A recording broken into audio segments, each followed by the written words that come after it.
Cosa c'è di meglio in questa calda estate che degustare una buona bollicina? E noi oggi siamo venuti in provincia di Vicenza, siamo a Montecchio Maggiore, nella splendida cornice, devo dire, del Castello di Giulietta, e sono in compagnia di due signore a cui do il benvenuto. Alla mia sinistra do il benvenuto ad Alberto Marchisio, che è il presidente del Consorzio di tutela dei vini Lessini Durello, e alla mia destra il suo vicepresidente, Matteo Fongaro. Allora, parliamo di questa bollicina che si produce tra la provincia di Vicenza e la provincia di Verona in queste meravigliose colline.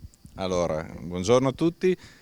Allora, partiamo per step. Parliamo del Lessini Durello, questa denominazione che è a scavalco tra la provincia di Verona e di Vicenza, che si produce dall'uva Durella, quindi su queste colline vulcaniche che danno queste caratteristiche di questi vini molto minerali.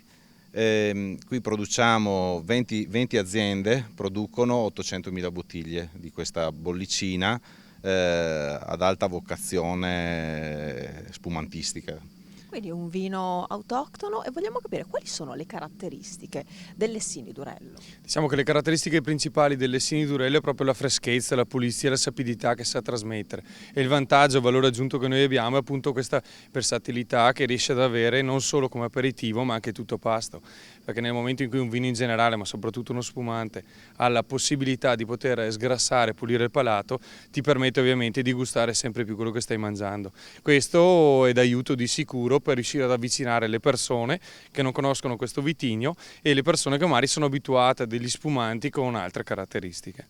Ecco, ricordiamo che è una nicchia, diciamo, di produzione, perché circa, mi pare, sui 600.000 bottiglie, giusto? 800.000 bottiglie tra le due lavorazioni, perché è consentito nel disciplinare sia il metodo Charmat che il metodo classico, e questo appunto ci permette un ulteriore vantaggio di avvicinare palati sempre più magari esigenti col metodo classico e palati che magari sono già abituati a bere vini più conosciuti col metodo Charmat.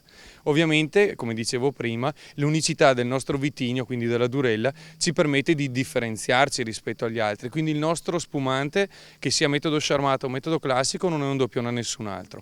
Che può piacere o no è una questione di gusti e di palati, però l'unicità della freschezza, come dicevo prima, di questa pulizia ci permette appunto di restare nella memoria delle persone che lo degustano. Ma i prossimi appuntamenti con il Durello quali saranno? Diciamo che gli appuntamenti per noi sono ogni giorno, perché ogni azienda si muove per far conoscere questo vitigno, per far assaggiare questi spumanti. Principalmente i due, diciamo che il consorzio partecipa con tutte le aziende, sono a fine agosto a Brenton, che è un comune diciamo nel veronese, c'è soppressa Durello, dove c'erano i produttori, sarà abbinato appunto questa soppressa tipica della zona, e dopo quest'anno si è deciso che il famoso appuntamento, importante appuntamento per noi del Durello and Friends, che l'anno scorso è stato fatto a Milano, quest'anno il 7 di novembre sarà fatto a Roma, in maniera tale che riusciamo a allargare la conoscenza di questo vitigno e riusciamo un attimo a spostarci per riuscire ad avvicinare appunto sempre più palati non solo dalle nostre zone tipiche ma anche fuori. Bene, avete preso appunti, amici. Io ringrazio il vicepresidente e il presidente del Consorzio di tutela del Durello. Beh, io vedo due bottiglie e dei calici. Ogni occasione apriamo? è Sappiamo. buona per degustare e provare le nostre specialità. Abbiamo detto che è un vino a tutto pasto che va bene in qualsiasi occasione, giusto? Adesso scherzosamente io dico sempre, dalle 9 in poi di mattina va sempre bene, perché con questa freschezza, con questa pulizia fa piacere come aperitivo, altrettanto piacere nel tutto pasto, perché come vi dicevo prima aiuta a degustare e sentire di più i gusti del cibo, e questo è importantissimo. Metodo classico? In questo caso sì, è un metodo classico, 36 mesi di fermentazione in bottiglia, brut come residuo zuccherino. Benissimo, grazie.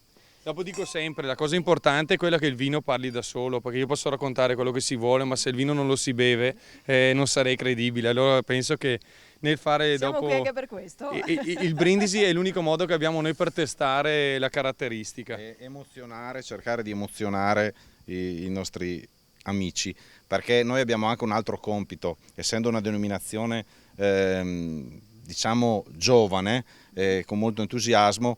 Noi prima di andare a proporre il vino e venderlo dobbiamo cercare di farlo conoscere, quindi anche questa è la scelta di toccare città importanti italiane. Grazie ad Alberto Marchisio, grazie a Matteo Fongaro. Sì. Cin cin e viva il Durello!